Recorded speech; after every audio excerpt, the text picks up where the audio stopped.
Hello therapists, back pain sufferers, RockPod enthusiasts and YouTube addicts. In this video I'm going to show you a simple way of using RockPods to perform a cupping treatment to relieve lower back pain.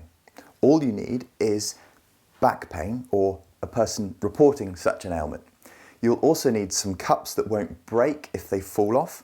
So in this video I'm using the RockPods, in particular the new extra large RockPods. Begin with the patient in a relaxed position with the lumbar curvature reduced by placing a cushion underneath the pelvis.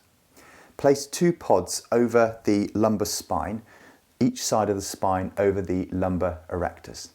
Put a bit of wax around the pod to help create a seal to get a good vacuum. Once in place, maintain the position of the pods on the skin, but move the skin, soft tissue and fascia up and down in alternate directions like so.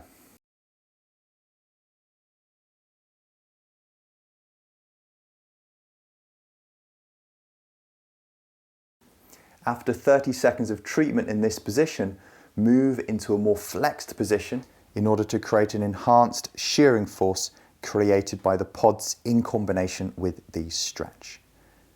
Repeat this stretch 4 to 5 times and then remove the pods.